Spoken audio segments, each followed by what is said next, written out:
Hello, thank you very much for inviting me. Can you hear me okay? We got nods, so obviously yes. Well, I was asked to talk about the science of the everyday today, and so I detoured a little bit in our discussion, but let's move forward and talk about the wonders around us and the way we are as a people. Historically, we have all built our entire lives during the agriculture mechanical age from the six different machines, physics machines that we teach our students about. You know, the inclined plane, the wedge, the screw, the pulley.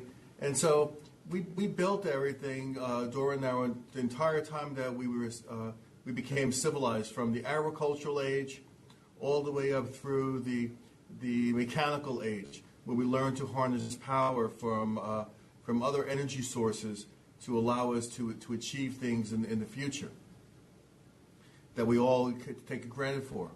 Now, currently, we don't, instead of having 6 simple machines, now we build everything from 5 fundamental components: an inductor, a transistor, a diode, resistor, and capacitor.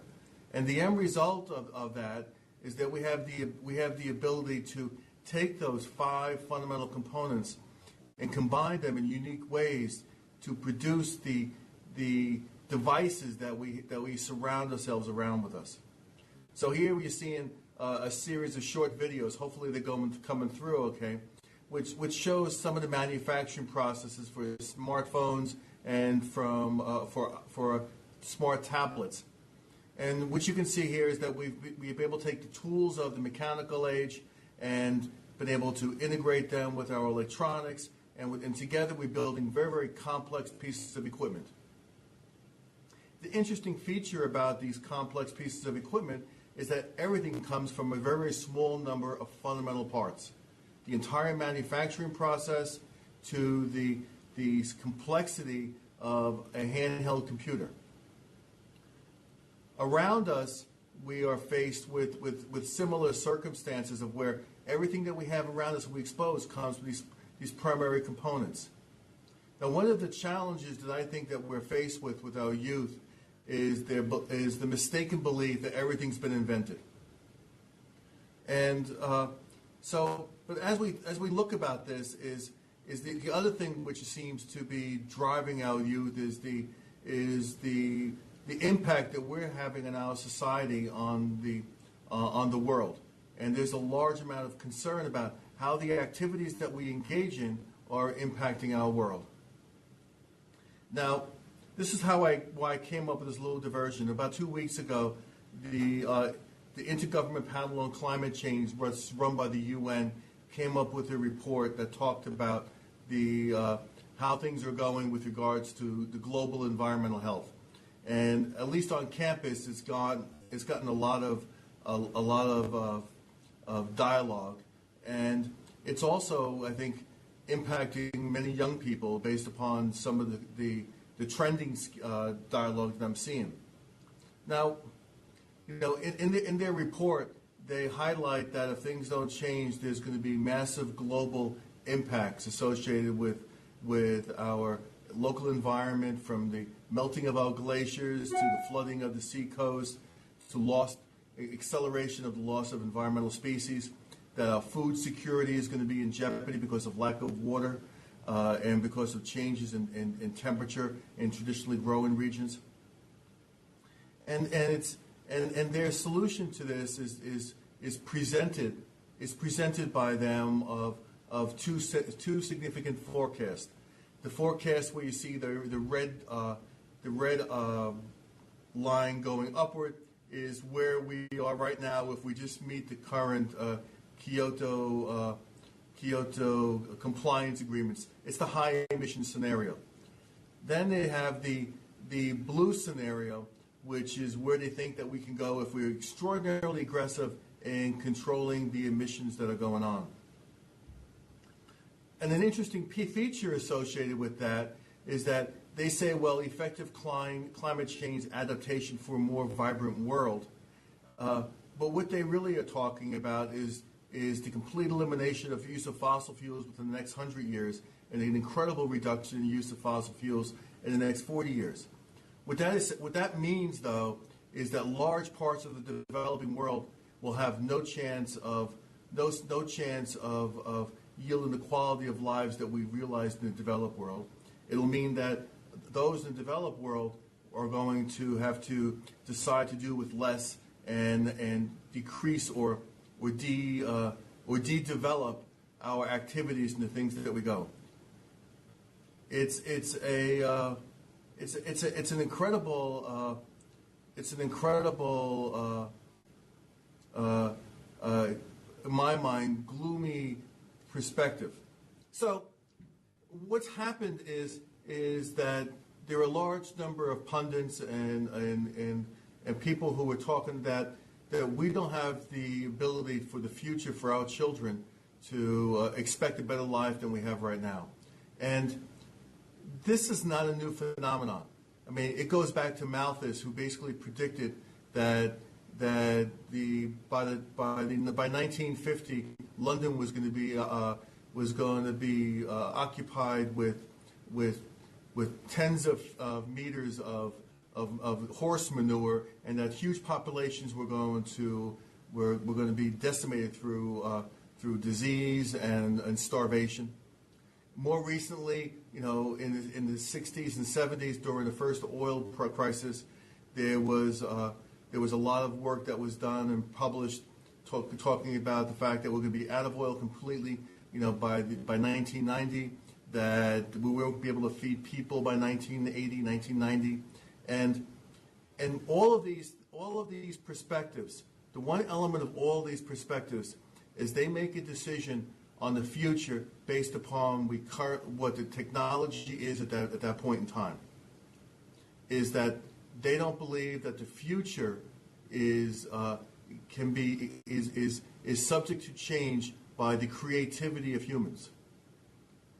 Now, what I love to do is show this little picture, and why I show this picture is this is Get Smart with his shoe phone. This was an hysterically funny skit in the 1960s when I was growing up. Why? Because it was perceived as being ridiculous. How many people in here have a smartphone, a computer on their hand right now in their office? I will guarantee you virtually every single person there has one.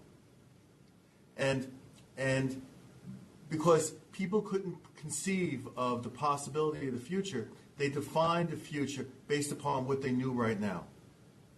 Now, I'm going to show you a little video. Hopefully, it'll work here with the transmission. Everything comes from the sun. The sun provides the energy which allows us all to live because it creates and establishes the food chain. It allows the grass and these trees to grow, which provides the energy for our animals and for us to eat, grow, and survive. Whether it be transportation fuels, heating our homes, manufacturing the goods that we want, all those things require energy.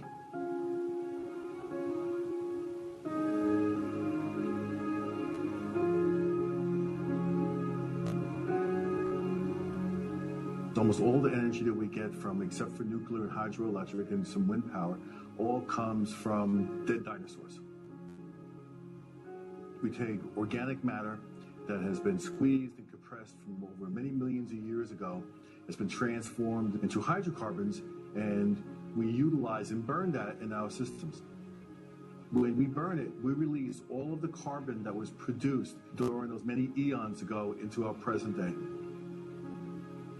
Using nanotechnology, we have the ability now at Ingenuity Labs to harness the only major source of carbon collection that exists in nature.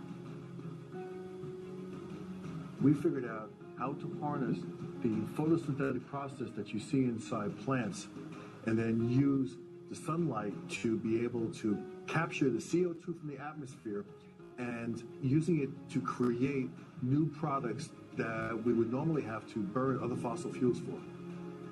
Carbon is the foundation of almost all of the products that we use. Plants require a significant amount of energy to grow, and so they're not very efficient in the process of sequestering carbon for particular applications that aren't totally focused on maintaining their life and their life functions. In Ingenuity Lab, we're able to extract out the essential elements for carbon capture that our plants use. If we're able to extract out that carbon and transform it into other products, we're able to create new value from something that was a negative and turn it into a positive. So we already admit it, we use it.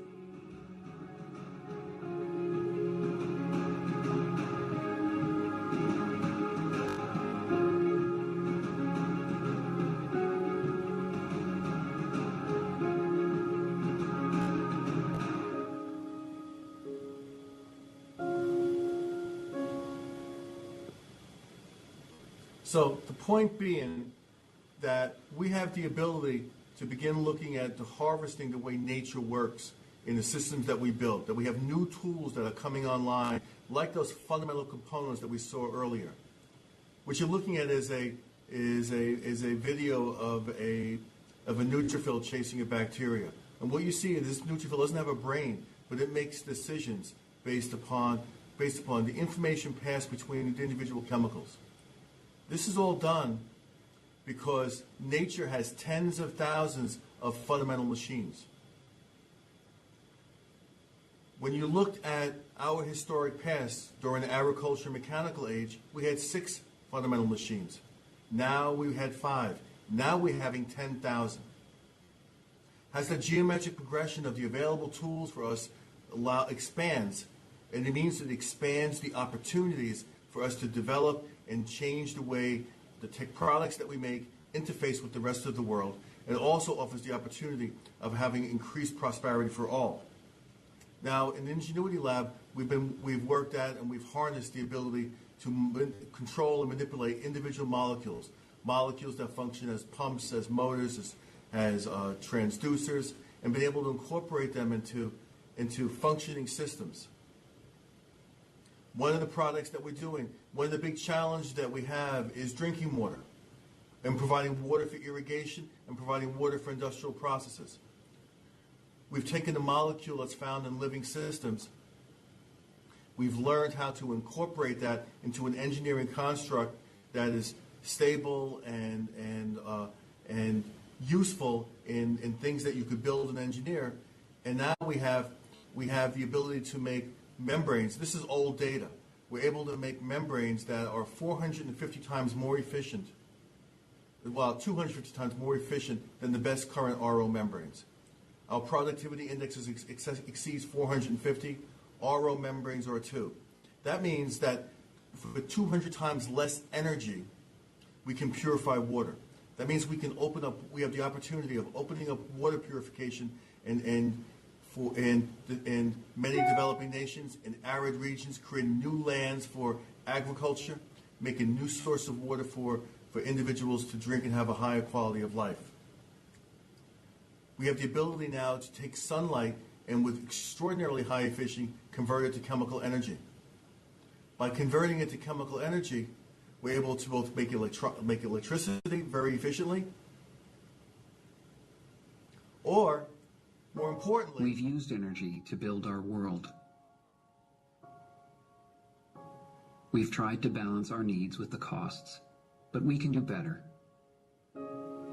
What if we had to think small before we could think big?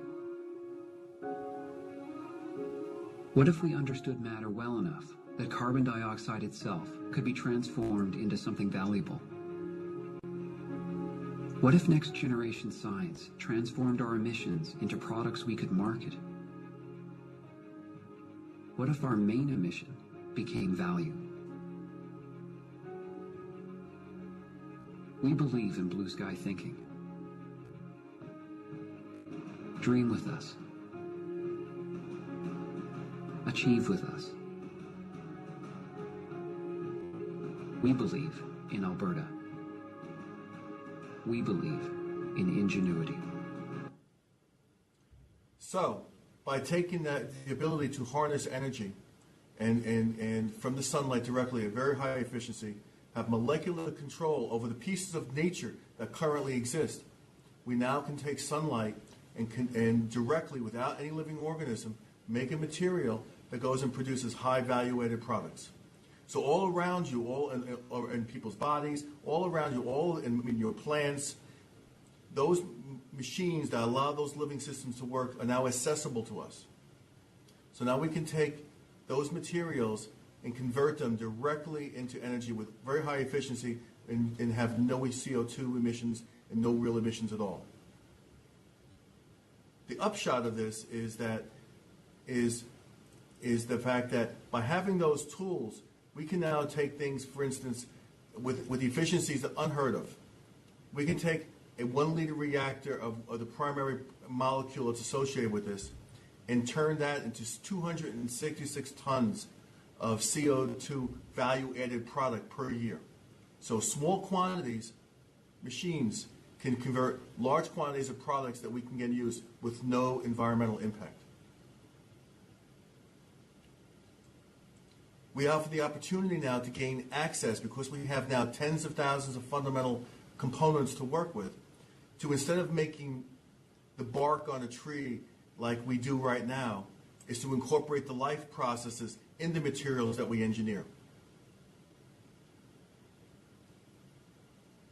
So what I'd like you to think about is to tell your students that all around them are the tools necessary to be creative and to make all the products that you would want to make in the future. And that those products can be done in a way which are environmentally benign and enable a higher level of prosperity for all. All the things have not been invented, and that we're just beginning on this journey. We're entering into a new phase of society. Don't allow them to feel that because there are a number of people who scream the sky is falling. Instead, promote them to think about how they go and create new umbrellas so that they can go and make things better for everyone. So I know this is a little bit more philosophical than I originally planned when I was talking about doing it. I was going to talk about the chemistry of batteries and cell phones and so forth, but the dialogue and climate I found so distressing that I felt it was important to reach out to all of you who have the direct influence to inspire our young people, to let them know that they can be part of crafting a future. And that future crafting doesn't mean relegating ourselves back to becoming an agrarian society, and that the future can be prosperous for all peoples, not just peoples who are in developing nations, but all peoples. Anyway, thank you very much, and I'm open to any questions you may have. If you could talk to the five fundamental components you talked about before, a few people missed that, and they just like to get more. Well, the five fundamental components in our current age, are the resistor, the transistor, the inductor, the diode, and the capacitor. They all those combinations of all those pieces is what goes into your cell phone, into your computer, into your telephone, into a GPS satellite. All of the electronics are made from those components. And so what we as a human race are masters of taking a small number of simple things and recombining them in clever ways to make very, very complex systems. So right now, what happens is instead of having a small subset of simple machines to work with, now we have access to thousands of simple machines, the same number of simple machines that living systems have. That means in the future, we have the opportunity to build complex devices, equipment, and machines that have the same level of complexity that you find in the natural world around us.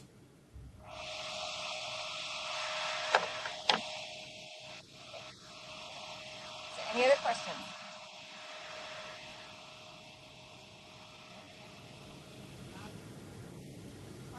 Carlo, we don't have any other questions at the moment. Oh, we do have one now, sorry.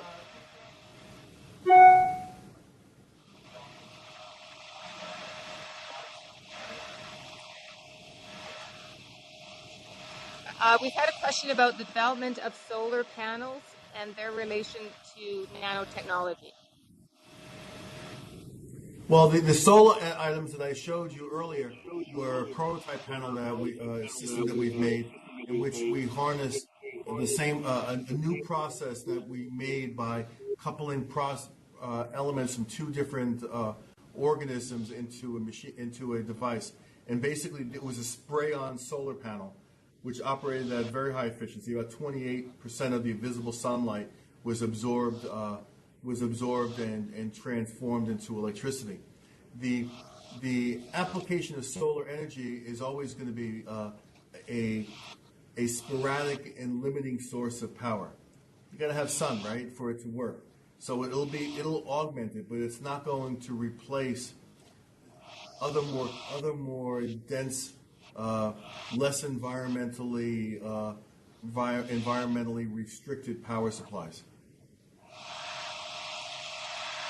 So the current elements of using nanotechnology, using conventional solar cells, are making 3D hierarchical structures that increase the efficiency from which the light can be captured. The quantum efficiency of light can be captured, and by doing that, they're making them more efficient.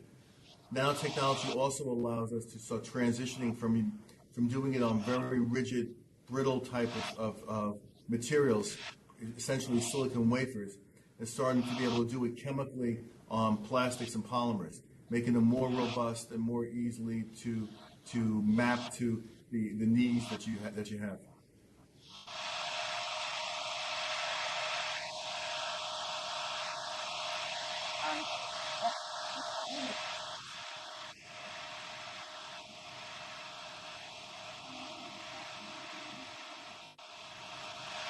Carlo, we had the question of how theoretical is this, and is it how close to being realistic is this? Oh, it's not theoretical. We're in the process now. It's all been for the carbon sequestration to value-added products.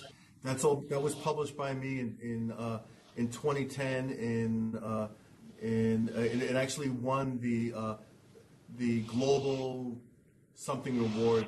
I got it in London for the best technological breakthrough in 2011 or so. We're in the process now of building the first pilot scale prototype. We believe that probably within 2 years, we'll have a large scale device the size of the back of a pickup truck that we can plug in to sites and show the production of value-added products. It's absolutely real. I spent 15 years developing the technology to harness biological machines into materials and things that we build. So we have ongoing projects with Johnson & Johnson to make active contact lenses. We have projects with a number of different places looking at how you make the next evolution of materials that have high-level biological functionality as an intrinsic property of the materials that you build. We're at the very, very beginning, so we're at part of the journey of where you have a transistor that's the size of an orange, not a million transistors in a square millimeter. But the opportunity and the technology is real, and the development of it will accelerate very rapidly. Thank you. Margaret, we have a question for you. Carlo, so one of the things, it's Margaret, Carlo. So one of the things that you and I had talked about is just how pervasive, and it's kind of just following on to what you just said, but how pervasive nanotechnology is in our current day lives with golf clubs and waterproof pants and the coating on our cell phones. Can you talk a little bit more to that? Because I think that from the perspective of trying to get students to understand this enormous concept of nanotechnology and just what it means to their everyday lives, can you kind of go down that road a little bit? Oh, certainly. Well, there's two elements associated with that. The nanotechnology in your new pair of nano pants or golf clubs I don't really characterize as being nanotechnology. It's advanced chemistry that was used to modify those systems. It didn't require how I define nanotechnology, which is the precision assembly of matter to to achieve a desired level of function that you can't access by other processes. But nanotechnology is pervasive in the electronics that they're surrounding, in the batteries that you all use. Hopefully, you've all noticed, at least those who don't have iPhones, how much longer your battery lasts than it used to last. There is a high level of nanotechnology associated with creating much more surface area per unit volume to allow higher energy densities inside there, which is why you get more bang for the buck out of your batteries. There are some materials that are nanotechnology based, carbon fiber materials and the like. And what they do is they provide, by doing controlled assembly of the matter, they end up providing very, very high levels of strength and function, and with much further reduced weight. That allows you to create aircraft that fly further, that are more robust, that will last longer. It allows you to make golf clubs that allow you to hit a ball 10 yards further than you did before. It makes it harder to break it when you get mad and you pound the ground. It provides the opportunity for new surgical tools that allow minimally invasive surgical procedures to be done where you couldn't do them before because the end effectors on many of these devices where it didn't have the mechanical properties necessary to perform the functions they wanted. It allows us to begin targeting, developing new drugs and getting understanding of the way your body works by analytical tools that are enabled by nanotechnology. The technology used for sequencing genomes, RNA, for peptide synthesis, for all these elements that allow us to investigate how life works, help us diagnose causes for disease, and help us to define new therapies for treating those diseases. Right on the near future is a whole new generation of nanotechnology of medically implantable devices that are associated with everything from brain probes to devices that will sense and release insulin automatically based upon physiological demand. So there's a large number of enabling technologies that are pervasive now as a result of nanotechnology. Most of those are elements of sensors or changes in material structure and function that are enabling and are invisible to the actual user of the technology. Unless they market it, you stick a little patch on it that says nanotechnology enabled. Does that help? Does that answer your question? Yes, thank you. Any other questions?